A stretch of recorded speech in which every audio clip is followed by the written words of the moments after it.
Kenya has once again demonstrated its commitment to the international peacekeeping missions with the deployment of its fourth contingent of the National Police Service officers to the multinational security support mission in Haiti.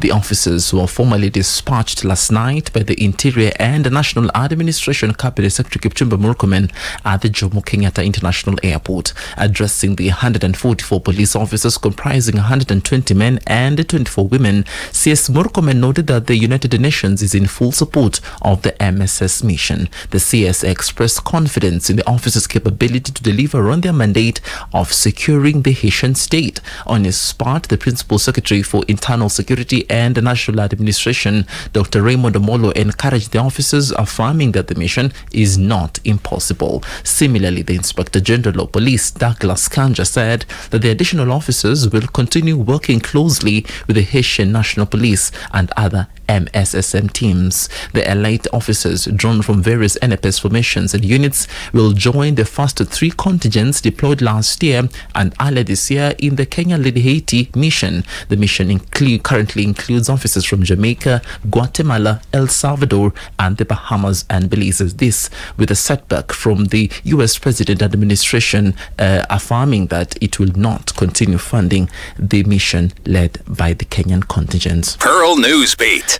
Shabaab militants who kidnapped 5 local chiefs from Mandera County have demanded a ransom of 7 million Kenya shillings. The kidnapping, which occurred on February 3rd, a day before President William Ruto arrived in Mandera, sent shockwaves through the community and prompted a race against time by local elders to raise the required funds while simultaneously urging the government to intervene. The 5 chiefs, Mohammed Adawa, Mohammed Hassan, Mohammed Noor, and Assistant Chief Ibrahim Gabor, Senior Chief Abdi Sura, were on their way to El Work for official duties when the vehicle was intercepted by the suspected militants near the Iresuki village. Eyewitnesses said the militants blindfolded the chiefs and took control of the vehicle before driving towards Lafay, an area notorious for such attacks. Security officials say the militants seemed to have prior knowledge of the chiefs' movement, suggesting local complicity. The officials were kidnapped just a day before President William Ruto scheduled visit to the area for a development tour, raising alarms over the ongoing security challenges in the region. After the kidnapping, the local community tried to raise the ransom money without much success. Elders from Mandera and Nairobi held separate meetings to initiate fundraising efforts, but it remains unclear how much has been collected. The urgency of the situation has been intensified, or rather has intensified calls for government involvement, as many fear negotiations with the terrorists could set a dangerous precedent.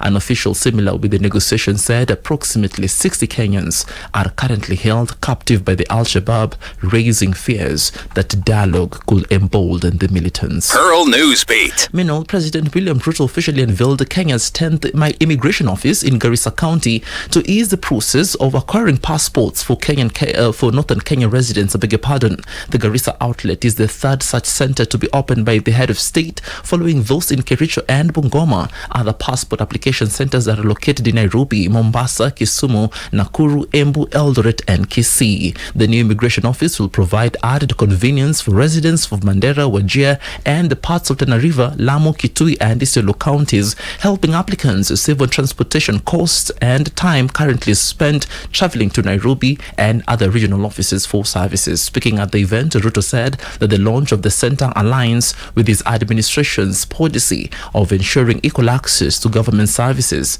for all citizens. Mimi nimefika hapa vile sababu ya mambo ya passport. Tumefungua passport offices in different parts of Kenya. Tumefungua passport office Busia. Tumefungua passport office Eldoret. Tumefungua passport office Bungoma. Tumefungua passport office sehemu zingine. Leo tumesema kwa watu wa Northern Kenya, ofisi ya passport tumefungua hapa Garissa. Hakuna haja ya kwenda tena mpaka Nairobi kutafuta passport. Passport yenu mtapata hapa Garissa. This coming a day when President William Ruto scrapped off the vetting exercise of the northeastern residents when accessing their identity documents. Pearl Newsbeat. And the young lawyers for justice have issued a list of demands to the government decrying what they described as unprecedented attack to the judiciary, violations of privacy, and the collapse of public systems.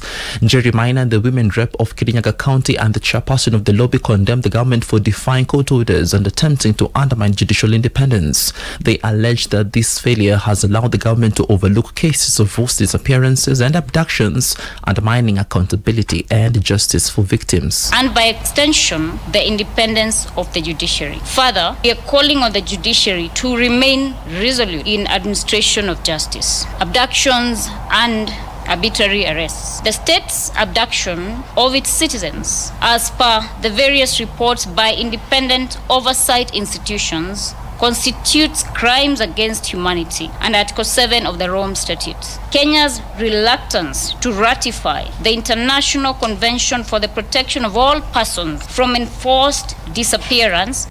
Pearl Newsbeat. And across the borders, U.S. President Donald Trump has signed yet another executive order sanctioning the International Criminal Court, accusing it of illegitimate and baseless actions targeting America and their close ally Israel. The measure places financial and visa restrictions on individuals and their families who assist in ICC investigations of American citizens or allies. Trump signed the measure as Israel Prime Minister Benjamin Netanyahu was visiting Washington. Last November, the ICC issued an arrest warrant for Netanyahu of alleged war crimes in Gaza, which Israel denies. The ICC also issued a warrant for a Hamas commander. A White House memo circulated yesterday accused the Hague-based ICC of creating a shameful moral equivalency between Hamas and Israel by issuing the warrants at the same time. Pearl Radio, the home of fresh and classic hits.